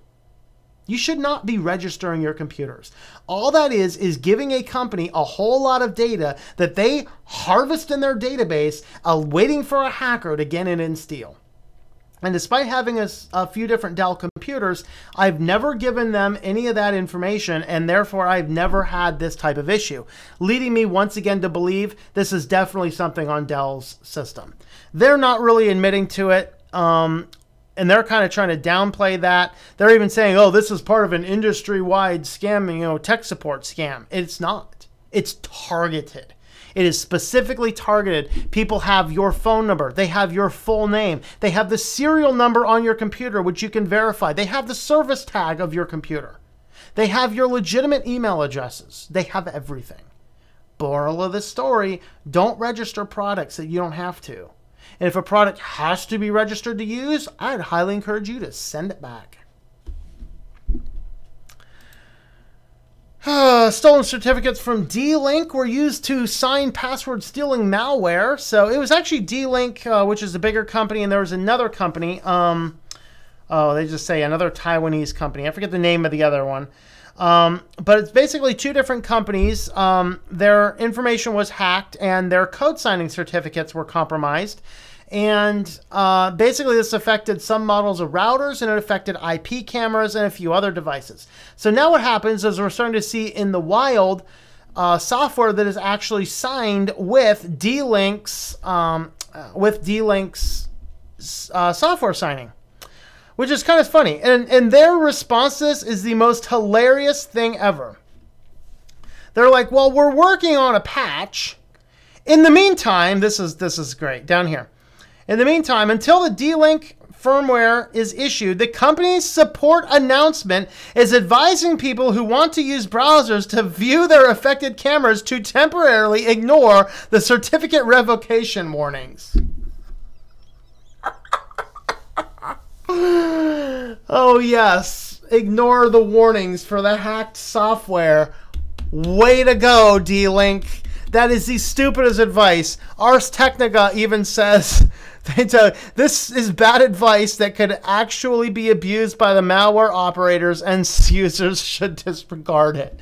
So if you have a D-Link item and you're getting that warning, just turn the thing off until you can get the firmware patched. Wow. Of course, on to the amazing new release in iOS that is supposed to completely disable the USB port, the USB restricted mode. It took these guys all of a data to crack it. Basically, any device that is an official, genuine Apple device, you can plug into the phone, and it's going to constantly reset the timer. So yeah, this thing doesn't actually do anything because law enforcement can just buy one of these little dongles. The cheapest thing that they found that works is like $2.50. You can just buy a bag of the $2.50 devices. Oh, look, it's an iPhone found at the crime scene. Plug in the device, leave it sit there, and it's fine. It'll never go into USB locking mode. If it's already been in USB locking mode, that little device will unlock it for you. Yay! I'm sure that's going to be solved eventually. So that's that. Well, there's more security news. What do you guys think? Let me know in the comments down below. Oh boy. MGTO Loner, greetings. I see you jumped on board there. Arch AUR has malware. I wouldn't doubt it. Yeah, the Arch user repository is non-vetted software. It is a user repository. It is simply submitted by users. So you have to be very careful. That's why Manjaro disables it by default, because it is potentially dangerous. All right. No, the only one who sometimes feels like a major misanthrope. No. Great video to watch on Jason A. YouTube channel. I'm still young and I'm seeing what the older generation is bringing and I loathe it. And the thing is that the older generation, they're like, I don't want anything to do with all this crap. It's just the middle-aged guys. And frankly, it breaks down to two different types of groups. The people who are profiting money off it are generally the people who won't use it. I mean, Bill Gates didn't let his kids use computers. I mean, think of that. All of these big rich guys with, you know, the Silicon Valley guys, they send their kids to traditional schools that don't use technology in the classroom. And it's a better education. Technology in the classroom. Listen, here's my qualifications. I have a doctorate. I have taught at the university level. I've done a lot of other auxiliary teaching as a volunteer basis. And I've sold academic software. I have a decent resume for academics. Technology in the classroom does not help education. It actually hinders it. If I want to learn how to do math problems, sitting on in front of a computer and typing in the answer is radically ineffective, because what happens is you learn mathematics by the flow. You learn chemistry by the flow. You learn biology by the flow of writing things down on paper. It's the flow, it's the process. I don't care as a chemistry professor, do you have the right answer? I care as a chemistry professor, did you set up your problems right?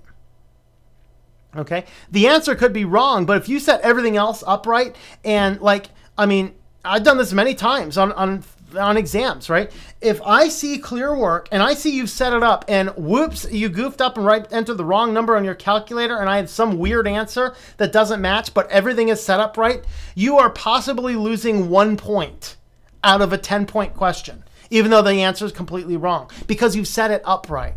The problem with these online software tools is none of them check the process by which you do the work. They only are looking at the final answer. Now, the one that I sold, which was called Sapling Learning, any students out there, you might be familiar with Sapling Learning. I was one of their early employees when we only had 30 people. Startup company before it was bought out by a major corporation. So I sold the software on for the college level. We had college level and we had high school level versions of the software. I sold the college level versions of the software.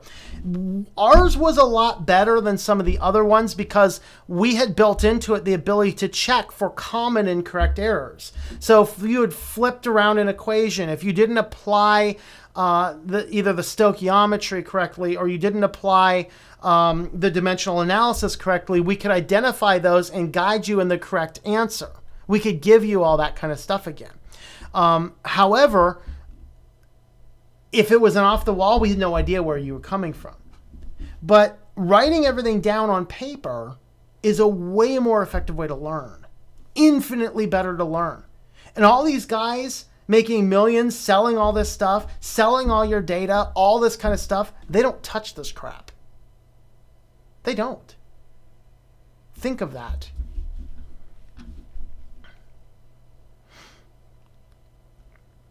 Generation behavior causing STDs and crimes to skyrocket like crazy.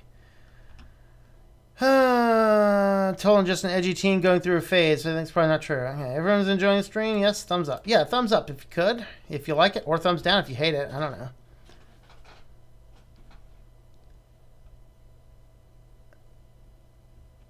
Has there been a data breach for Toshiba? I don't know. Not that I know of.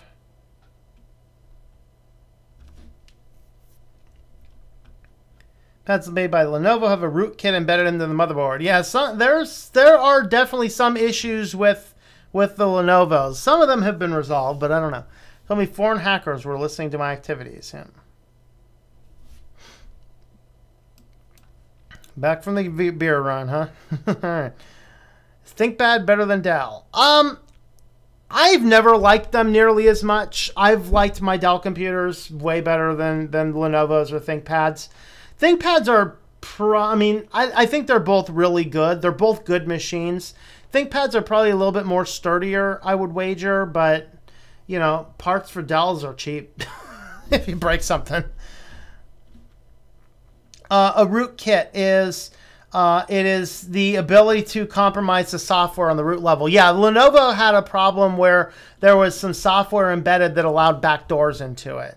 Some of that's been resolved, some of it's not. What do I think about Perl? I don't think much about it. I don't do a ton of programming, so I'm not the one to ask about that.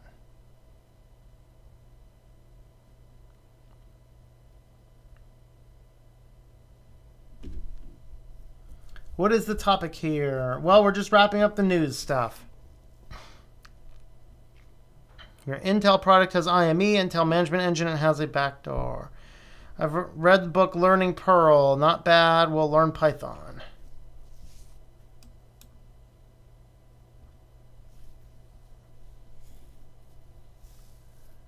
Going to create a public mail server like Google. All right. Jack of all langs. All right. Is there anything I can do? It doesn't apply to all ThinkPads. I have an older version. Oh boy, lost my place. There we are. I'm a mail server, but it's impossible to give user register there. Need to implement a ban system. Did everyone go? I don't know.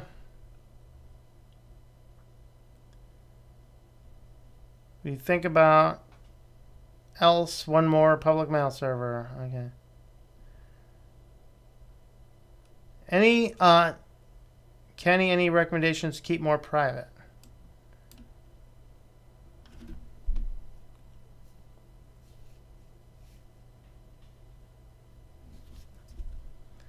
Windows hacked it so its lobbyists can convince our corrupt government for more privacy invading regulations.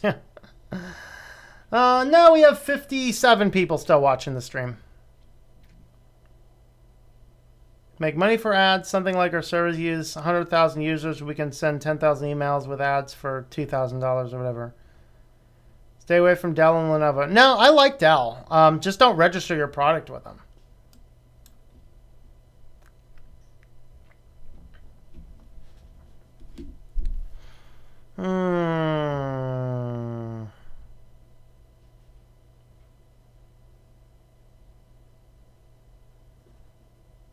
Just passive income, take money from ads and nothing else. All right. Hey, I want to rebel by becoming a social conservative and adopting social conservative ways. Not neo-conservative, a conservative like in the 40s and 50s. Yeah, there you go. Probably a little bit better off, honestly. We need to take the approach. Carbon Programmer, if you've not read Neil Postman, get some Neil Postman. Just start reading Neil Postman.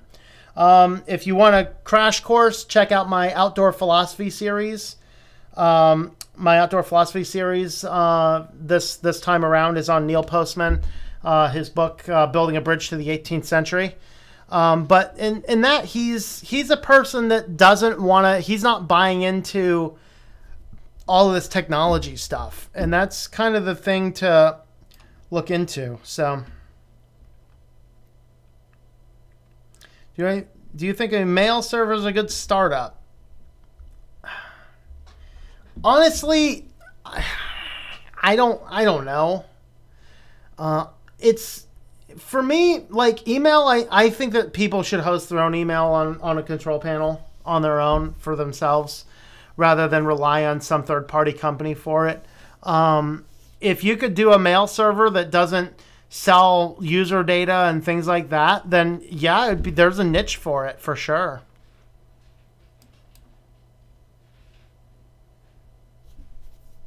What are the pros and cons of Toshiba? For me, from a computer perspective, Toshiba, generally, for the most part, I've seen some really bad ones, but for the most part, they're decent computers. Their speakers really suck, but that's kind of one of the things about them. I mean, they're just kind of middle of the line things. See my classmates promoting Planned Parenthood. Wow. Make mail server into hardware for $50. Yeah. Take money for ads. Something like our server will be used by 10,000 users. We can send 10,000 emails with ads. Yeah, I mean, I don't know. I'm not sure.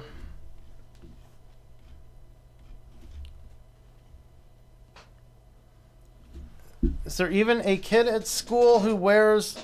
Oh, there is even a kid at school who wears a Playboy shirt with a pink bunny logo. That's nothing. I was teaching an 8 a.m. chemistry class, and I had this girl come down with shorts shorter than my underwear, sit down in the front row with a big old Vagina Monologues t-shirt and spread her legs.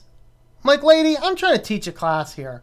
Told the dean about it. The dean said, next time she comes in, call me on the phone. I'm going to march right on down. I'm going to grab her by the arm. I'm going to drag her back home and teach her how to dress modestly. I said, good. I'll call you next time she does it. Because at that school, they didn't play around. That was a good school. I don't know how it is now, but that was good for their day. Now, of course, they had house party weekend, which one of the students I asked, he said it's, quote, a weekend of total debauchery. They steal everybody's car keys and you can get drunk and meander through the streets, I guess, but no one's allowed to drive, so it's all good. I don't know.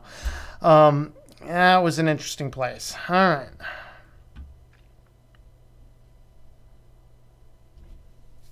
I thought I used sapling learning, but I confused it with Macmillan. No, you did not. Macmillan was the one who ended up buying sapling learning.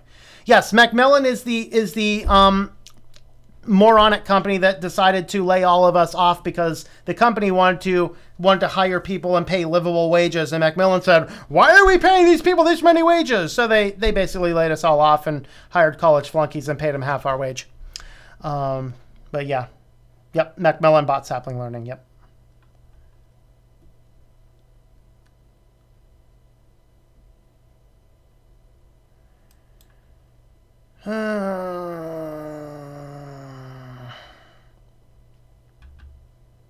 Tom, how do you write a book?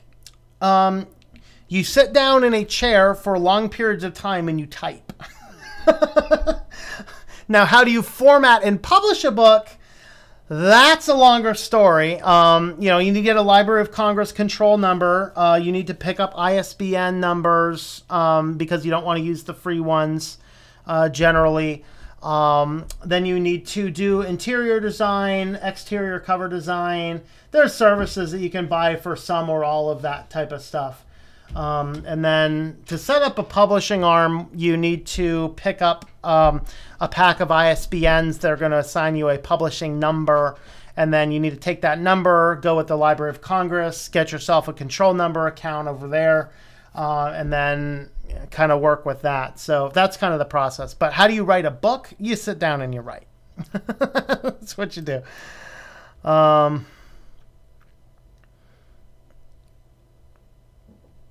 Hello, my chemist. Yes, I did my undergrad in industrial biochemistry. My doctorate was actually in toxicology, but I did all of my academic work up chemistry fields. Mostly I did Gen Chem. I taught Gen Chem organic, and did we do analytical? I think I did. Wait, did I do analytical? I can't remember if I taught the analytical or not. It was a weird school. We had too many things going on. Yeah, I mean, I did mostly Gen and organic chem.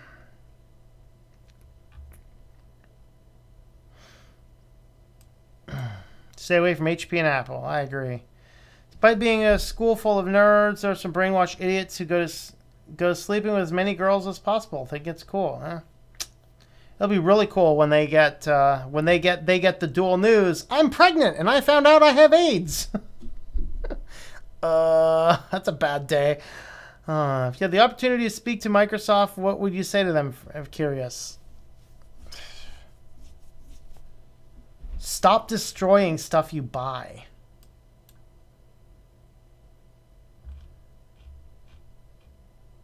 How exactly do you keep away the registration from companies? Don't fill out their information. You know? Don't click the thing that's like, register your computer here. Don't do it. If it's a computer that comes with a card to mail in, throw it away. You don't have to fill, just because your new computer pops up with a big screen, register your computer now, doesn't mean you have to fill it up. Goes on to that very same thing I talk about, where schools are simply teaching people to fill up any form that pops up in front of them. Is it any wonder we have a phishing problem? Someone please leave a comment. Okay. How do you do your own email? Easiest way, get a cPanel hosting account, and with a cPanel hosting account, you can just buy a domain name, connect your domain name to your cPanel account, and then just go right in there and create an email address. You can buy a domain name for your family, and then everybody has their own email address.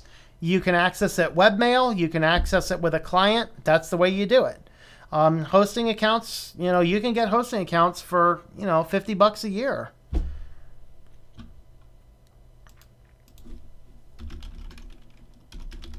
And I have some affiliate links I will go ahead and drop in the chat for some hosting companies that I would recommend. So I personally, copy image, copy image, or copy the link. I personally use A2 hosting, so there is an affiliate link to them. And SiteGround is really good. The things about these two hosting companies is they actually support your free SSLs, so you don't have to pay for SSLs, but you can still get good SSL connection with Let's Encrypt. There's also InMotion hosting. I have InMotion hosting as well. So if you are looking looking to do your own email or your own website, whatever else, check out those affiliate links there. And those are good places I'd recommend checking out their services.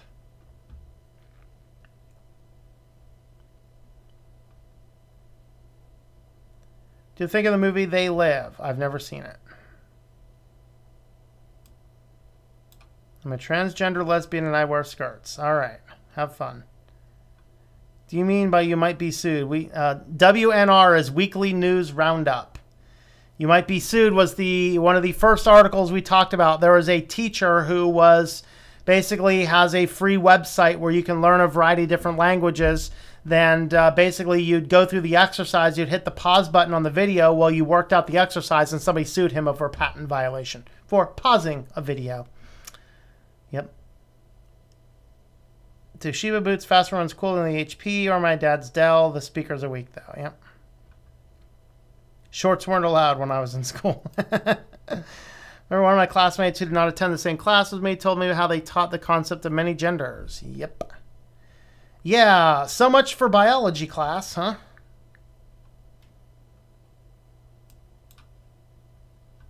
For a country that really wants to deny God and stick so firmly to science, we can't quite figure out genders. This is kind of like Science 101. Come on, man. Even Miko Hughes in Kindergarten Cop knows boys have a penis and girls have vagina. Come on. All right, I'm not going to go down that path anymore right now. Oh, boy. All right. Country where my parents come from is very conservative. They would not tolerate even half the stuff that happens here. Yep. The processor with SSD, 12 gigs DDR3 RAM. Dual boot, Windows 7, Linux Mint 18.3 XFCE. Very nice. Very nice indeed. All right. My school is weird with dress codes. My friend wore skinny jeans and a black crew neck shirt and got dress coded. Just because naturally she was a big bosom, but some girls wore crop tops and nothing. Yeah.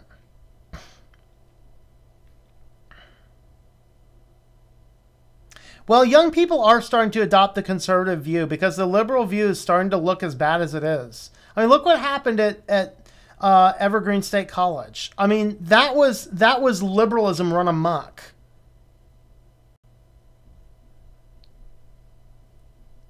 Statistically, females have higher rates of STDs than males. Be one of the sheep. Tell my biology teacher and you red-pilled me. Very good. Good. Now you got a good biology teacher. Yeah. When your hard drive fails, I'd love to hear what you think of HP laptops. Well, hard drives can fail on anything, man. HP laptop works good. Has to repaste the processor every 5 years. It was overheating. It's fine now, though. A new computer requires you to register to get the warranty. Actually, you don't generally have to register it. You only fill out the information if you absolutely need the warranty. But frankly, I don't see. Here's the thing: I buy secondhand computers. There is no warranty, but I pay a whole lot less in the amount of time. Like a warranty issue on a cheap laptop, it's not worth your time, especially unless it's an Apple. a cheap laptop, you can fix anything goes wrong with it for a few bucks in a few minutes.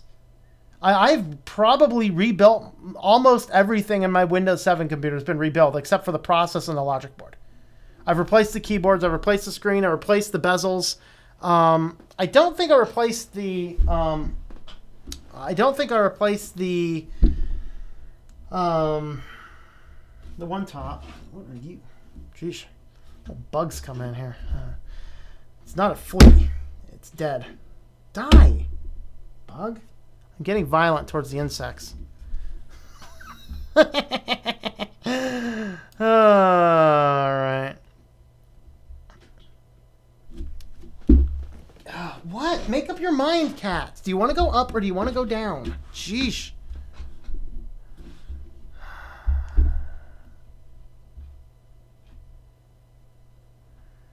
Alright. Switzerland, you should. Would the movie They Live. It's super good. Alright, I will look into it.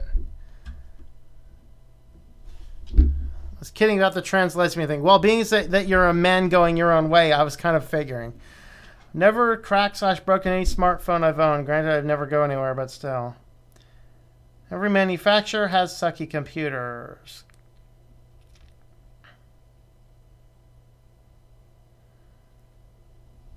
We are different too. Males are smarter and stronger than females, and has been proven by science. HP laptop is garbage. Ended up in the garbage because HDD failed, which couldn't be replaced. To get the HDD, you had to break it open. You know what he means. What who means?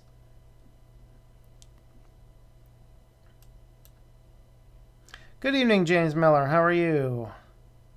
Females like attention, reason they wear the revealing clothing. How old was it? Okay. The MGA loner. Smarter is not true, depending on male. Girls are more clever in school, etc.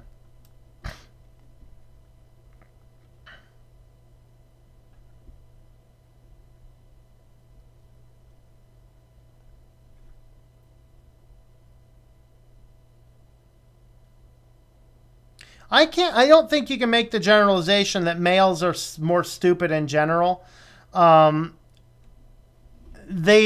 In classroom settings, they generally don't want to apply themselves. A lot of the reason for that is that females are more social by nature and males are more antisocial by nature. And so males don't generally want to speak up nearly as much as females do. But as far as intelligence, I mean, I would declare equal intelligence. Of the best students I've had, I mean, I couldn't say, you know, more of them were male or more of them were female, but the females were generally more vocal in a classroom setting.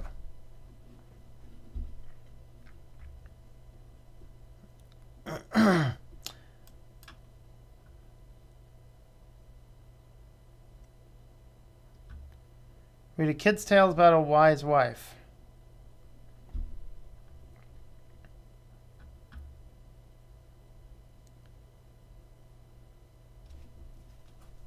Greetings, Spin Viking. How are you?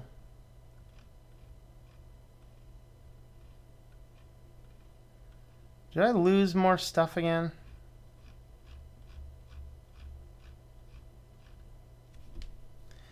All right. I think I have one article left. This is kind of my fun ending news article here. So I'm not recording it, but this was up there. I think this was up in Washington. So a man basically breaks into an escape room business. So an escape room, of course, is kind of like a logic puzzle where you go in there and your task is to figure out how to get out of the room. Well, he breaks into this business and finds himself in one of these escape rooms and couldn't get out.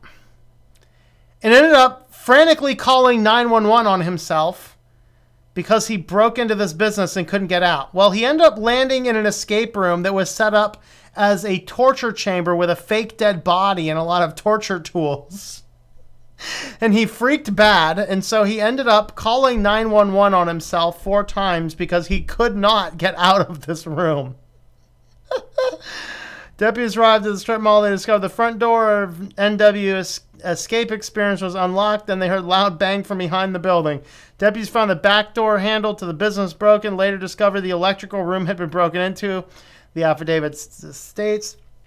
One deputy drove around to the other side of the building, according to court records, where he found Waldrow walking away. When the deputy contacted him, he dropped the cell phone. He stated it was his, denied being near or behind the building, and then was detained. He subsequently told deputies he opened the lockbox that held the keys to the building, used the one to enter the electrical room. He said he was trying to check whether the gas was working, according to court documents. He told deputies he punched through a wall in the service closet to the escape room bathroom, then found the front door to a nearby physical therapy business was unlocked. He went inside that business's bathroom to eat a burrito, according to court records. Said he walked over to the escape experience and entered through an unlocked front door. There he found the phone that he later dropped while fleeing. He said he took his storage car, the affidavit states. According to court records, he said he was homeless, had no place to be. He said he broke the back handle by accident and called 911 to report himself, but left when he got scared. He said the damage was fairly minor. They were back in business in time for the full day on Sunday. We have a 0% escape rate with criminals, the business owner said jokingly. His bail was set at $40,000. His next court date was scheduled for July 20th. Oh, boy. Stupid criminals, stupid criminals. You gotta love them. They make you laugh.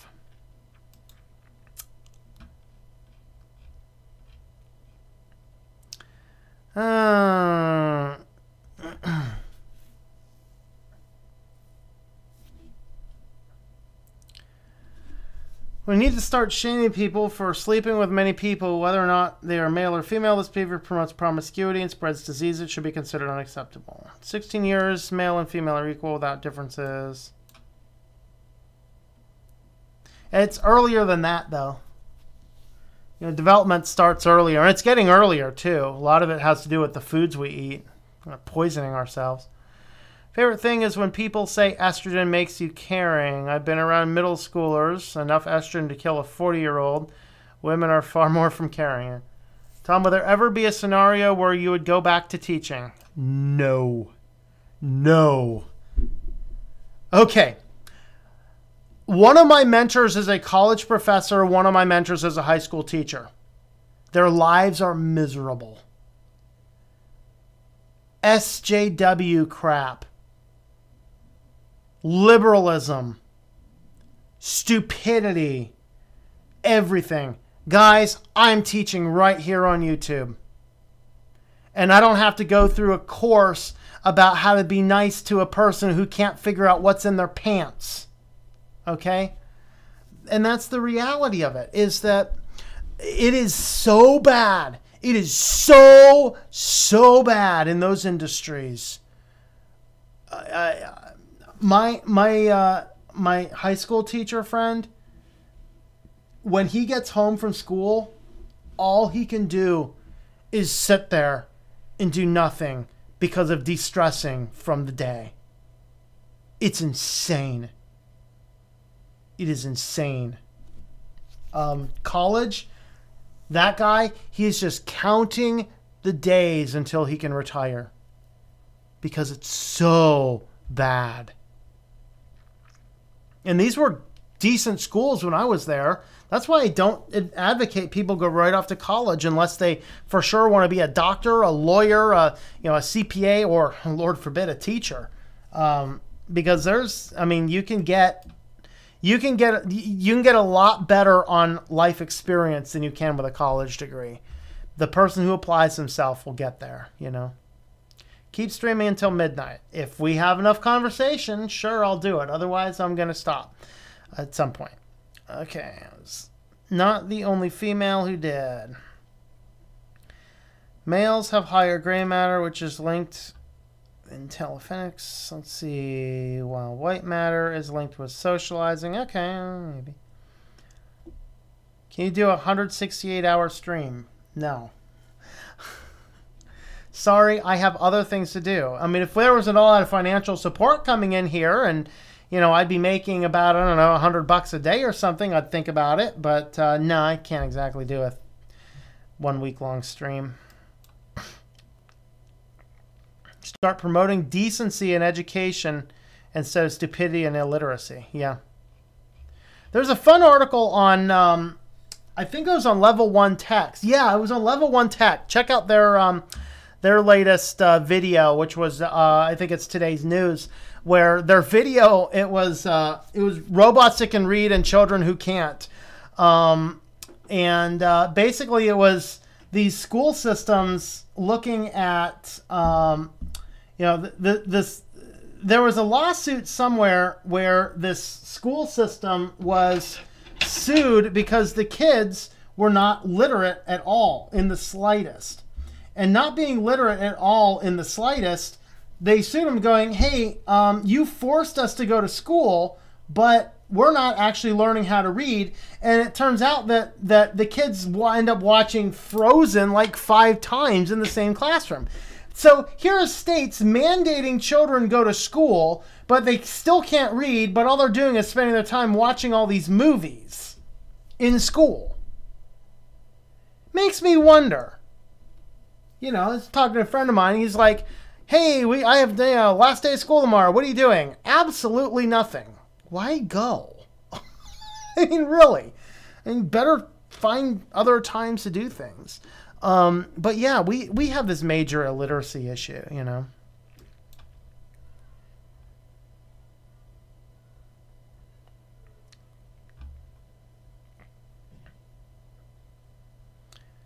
Name me 2 civilizations like the West made by women. All right. Let's remember to be nice people. Yes, please be nice. Or Saddle Ridge will ban you, or block you, or delete your comments. Something. All right. If we change back to a conservative society, we would have lower crime rates, lower disease rates, and more stable life and community. Yes, we would. I completely agree. The school I found to be no more than indoctrination centers. Yep. Technically, you're still a teacher. You teach Linux, cooking, and Christianity. Yes, I do. And that's the thing, is that you can have the gift of teaching, and that doesn't mean you have to be in a classroom teaching in that particular environment. Because you can teach in a variety of different ways, you know?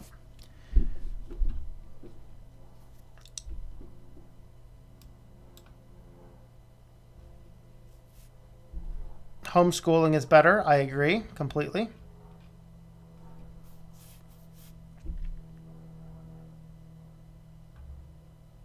Toss is live. All right.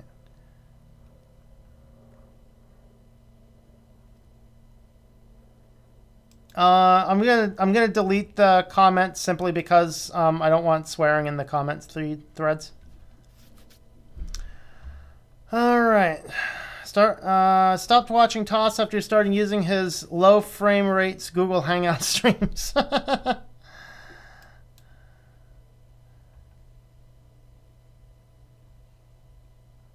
believe it was Einstein who said, forget everything you were taught in school and what is left is knowledge. Pretty much.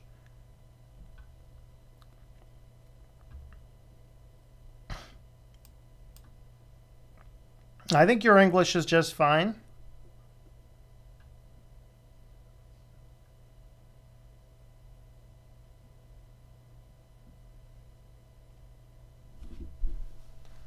No personal attacks, please, or Tom will give a timeout.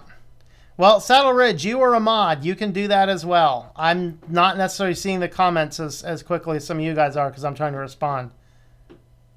Yeah, and then I did delete one. Anybody who's a mod, they're swearing. Our mods will delete it. Okay, don't know. You could be silly. Speak for sure. I don't know something. Okay.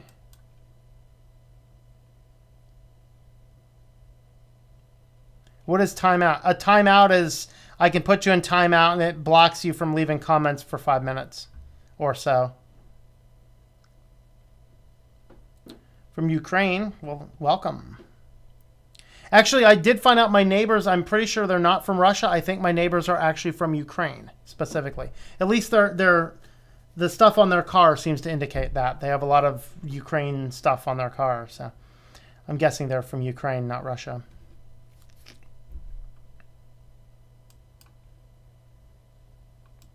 South America? Yeah, we are in South America. All right.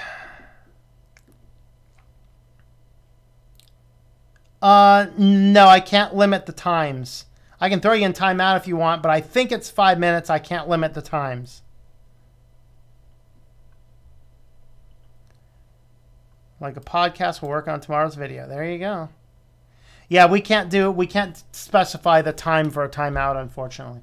All right, well, I've reached the bottom of the comment feeds, and I think I'm going to jump off here. So we're going to go ahead and feed out the kitty. We'll do a final call for comments. Oh, kitty, you know it's coming, don't you? You know it's coming, huh? You know what's coming, don't you? You do.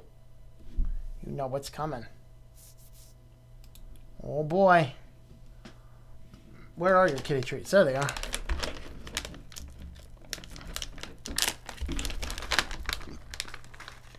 All right. Oh, right up here, buddy. Right up here. Oh, yeah. Oh, this camera right here. Uh-oh. Uh-oh. Uh-oh. Kitty, stop stepping on my keyboard. Kitty is muting my volumes. Oh, boy. What did you do, cat? There you go. Yes, you got one more, but you got to stay off my keyboard.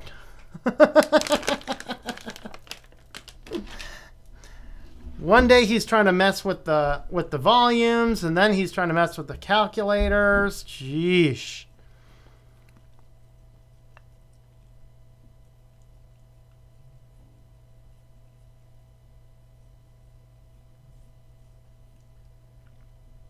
Okay, there you go. All right. Oh, let's see.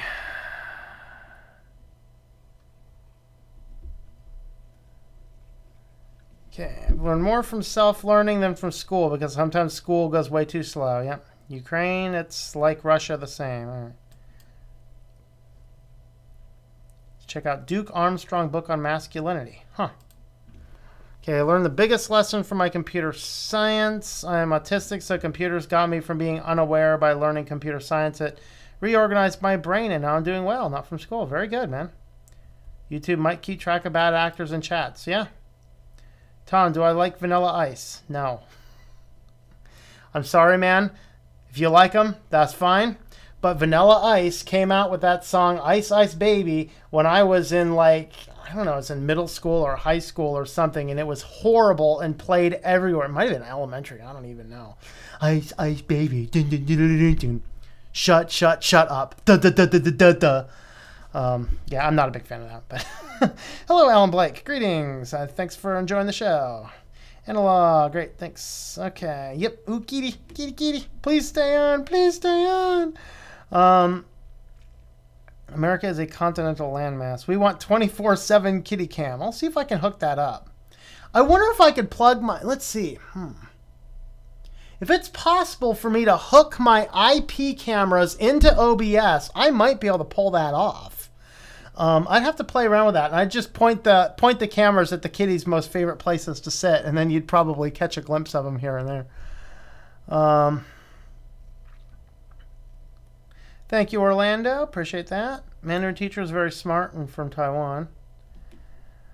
Yep. Total OS today, I think, is on, so you can check out that channel over there. Just came back for the best moment. All right, man. I think the chat will stop when I stop it because eventually the video will go up and be reviewable. Hey, I should stop recording now.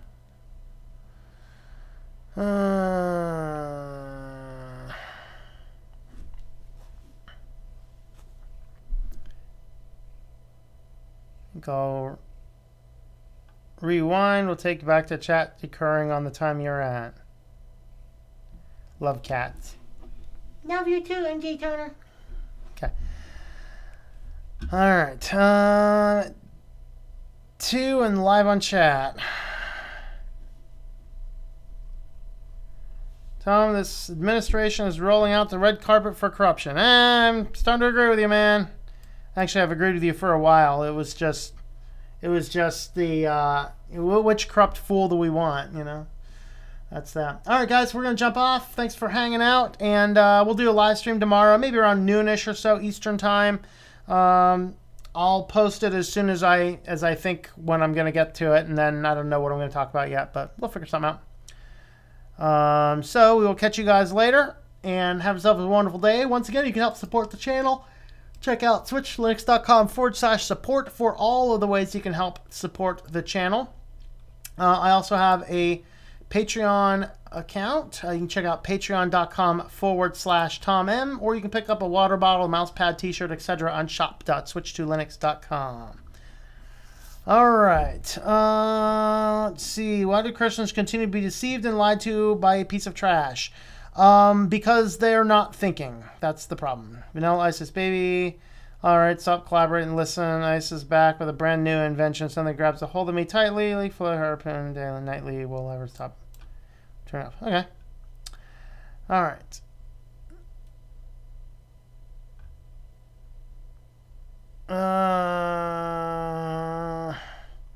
All right, guys. Catch you guys later. We'll see ya.